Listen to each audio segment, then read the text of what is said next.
You can, through intentional actions, fire and wire your neural pathways together to make your supercomputer in your brain help you.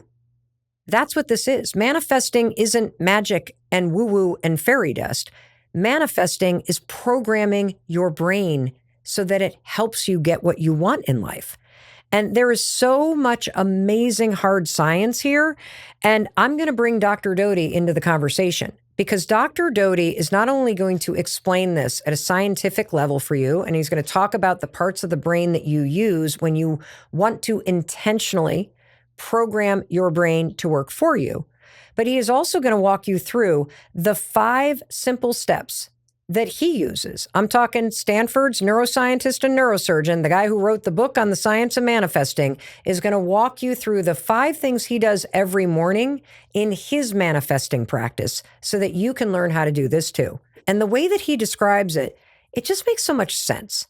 So it is my absolute honor to be able to introduce you to Dr. Jim Doty and have you spend a little bit of time learning from him. Check this out.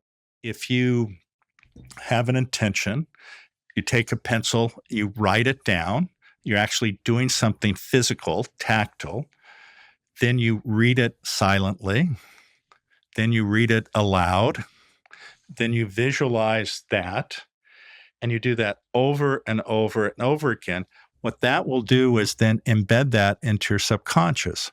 And then these different cognitive brain networks get activated.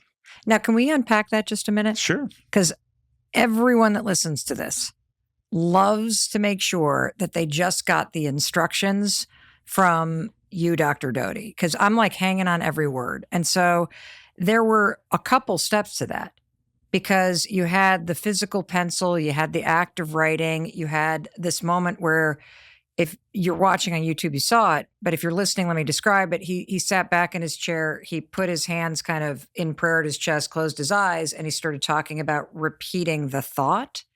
Is that the chain of events that you do to encode it in your mind? Yes, absolutely. So what is, will you walk us through it one more time?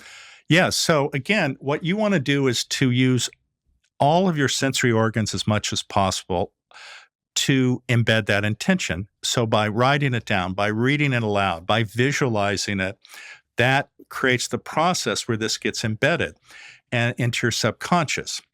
And what happens is once you get this embedded, it activates different parts of your brain. And without getting too technical, one is something called the default mode network. Is that the same thing as the reticular activating system? No. Okay. But they're related. Okay. So the default mode network. Yes. So this is what happens when your mind wanders or you're daydreaming. And it's self-referential because it's internally focused, but it's where you create the narrative of who you are or what you want. So if you have negative self-talk, if you ruminate, if you are like, I'm never good enough, nothing works out for me, things like that don't happen to a person like me, I can never get it right. That is the default mode network. Absolutely. And that gets really activated and results in rumination for some people. Can I ask you another question?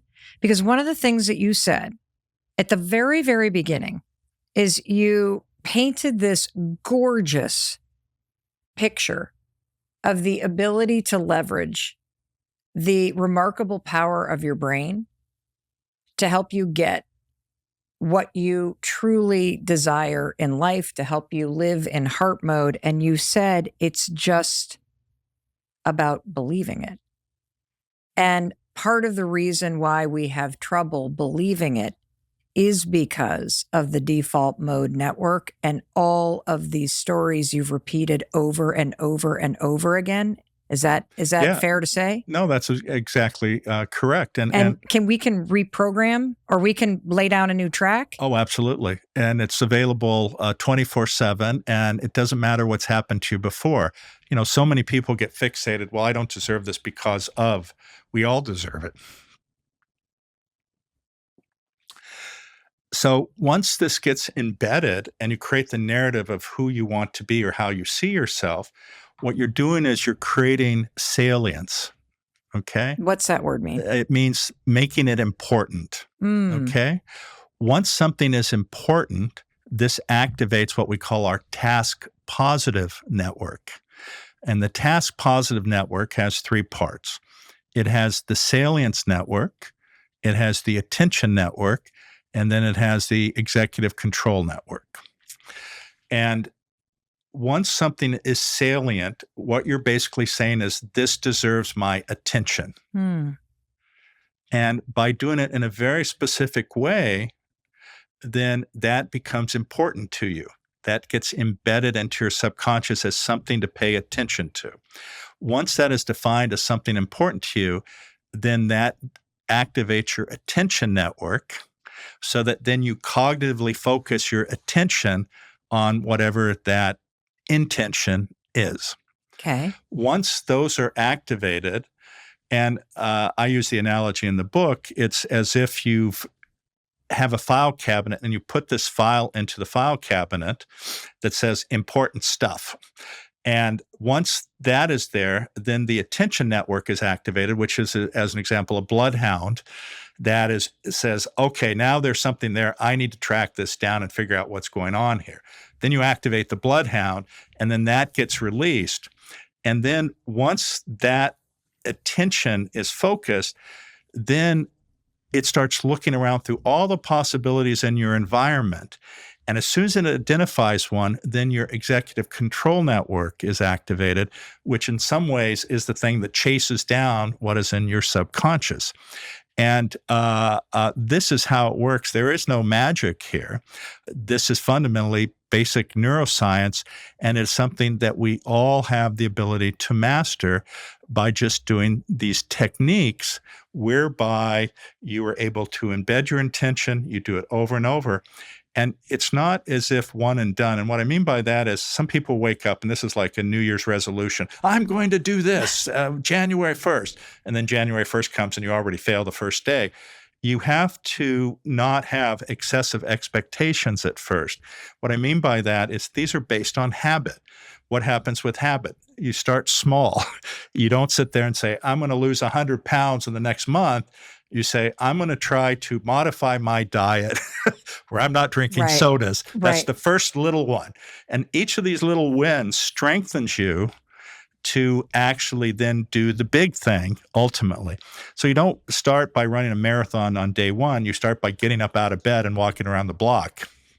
Don't you just love Dr. Jim Doty? I freaking love him. I always feel smarter when I listen to him. And he just shared so much that I want to unpack it all with you. And I want to put it in the language that you and I have been using since we started this conversation. Because what Dr. Jim Doty just did as a neuroscientist and a neurosurgeon is he broke down absolutely every aspect of what I've been talking to you about. Did you catch that? But he put it in terms of the different networks and the functioning of your brain. And so I want to just highlight and repeat a couple things, okay? So as he explained the way that your mind worked, and he went through the mechanics of manifesting, which, as he said, the same thing I said, this is not woo-woo, it's not fairy dust, this is hard science. This is intentionally embedding information in your brain. And by intentionally embedding information in your brain, you are activating certain aspects of your brain to work for you. And I'm going to unpack all of this because he basically just explained why having projects is super important, because it activates the task positive network in your brain. He referred to it as a bloodhound. I called it a golden retriever. It's that instinct, that executive functioning, that focusing of your attention on something outside of you. That's a good thing. And you can train your brain using the method he just talked to us to be able to do it, which is how you're going to train your brain to work for you. You're going to get that bloodhound or that golden retriever to chase down what you want instead of turning itself